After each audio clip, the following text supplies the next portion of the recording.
10.6 Distance Formula. Pythagorean theorem can be used to derive the distance formula shown below. The distance formula can be used to find the distance between any 2 points in the coordinate plane. So the distance formula is right here.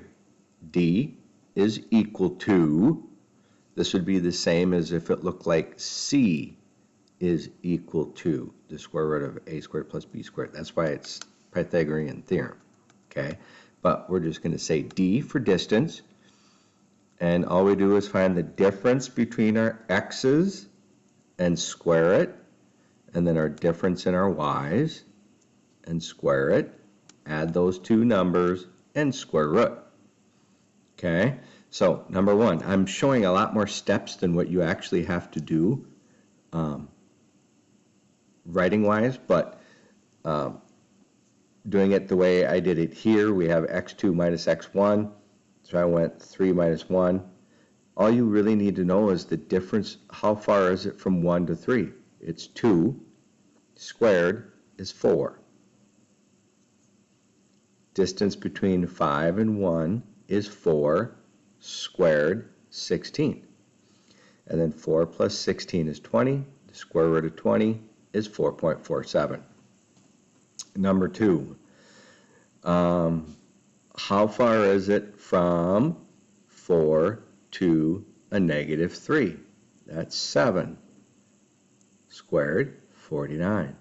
How far from 8 to a negative 6? That's 14 squared, 196. Add and square root. Number 3. 3 to 6 is 3 squared, 9. 0 to a negative 2 is 2 squared, 4. So if you do this and you get a negative 2, that's fine, because a negative 2 squared is still 4. You're not going to get any negative numbers in here.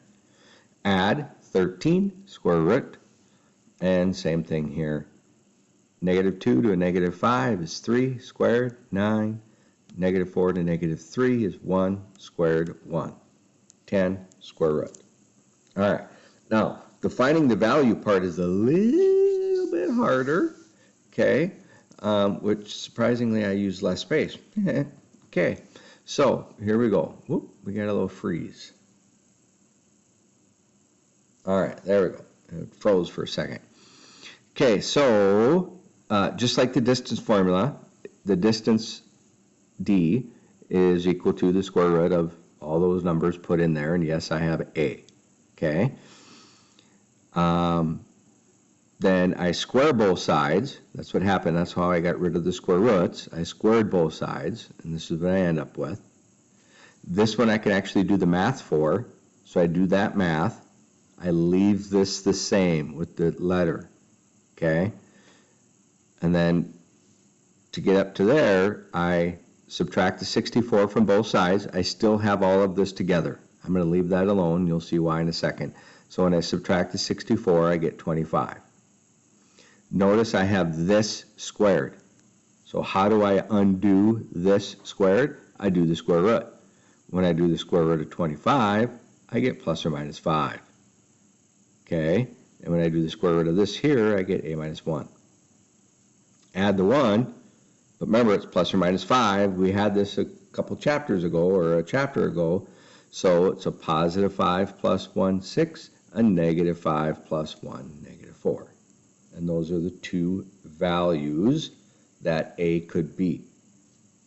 All right, number 6, same process. Okay, notice how all of these, I wrote them out exactly like this. That was to help you so when you get to 5 and 6. Okay, so number 6, we're going to go through that same process, putting all of these values into the formula. Remember the formula right here. Okay. So when I put those numbers in, this is what I get. And then I square both sides. That got rid of the square roots. I'm going to calculate. I can't calculate this one because it has the A in it, but I can calculate this one. So when I do that, I get 36 subtract the 36, I get 9. Then I do the square roots of both sides, and I get a minus 5 equals plus or minus 3. And then add the 5, 8 and 2. Piece of cake, right? No problem. All right. Well, this next part's a little easier because you're just finding the midpoint, and whenever you find the midpoint, it's add the two numbers up and divide by 2. So the point that is equidistant from both of the endpoints is called the midpoint. You can find the coordinates of the midpoint by using the midpoint formula. The midpoint formula is the midpoint M of a line segment with the endpoints, and is given. So basically we just add x1 plus x2 and divide by 2. Add them, divide by 2. So 5 plus 5 is 10, divided by 2 is 5. So I show the work there how to get x. And then here y, negative 10 plus 8 is negative 2, divided by 2, negative 1. That point is in the middle of those 2 points. Okay, same thing over here. Add and divide by 2, get 4. Add 0, 0 divided by 2 is 0. 5 plus 0 is 5, divided by 2 is 2.5.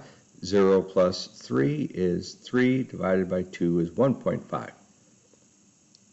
I just explained 9 and it wasn't even on the video. Are you guys laughing, giggling? No? Okay. Somebody probably already turned it off. All right, so that was 9 again. You can see the work. 10, you can see the work. Negative 4 plus 3, negative 1. Half of that is a half. 1 plus negative 0 divided by 2 is 0.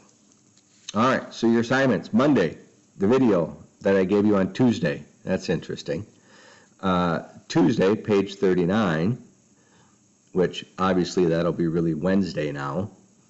And then Wednesday, this assignment, the 20 is crossed out because you don't have to do 20. Just do, basically you're doing 2 through 18 evens. So Monday, Tuesday, Wednesday, here's your information. Good luck.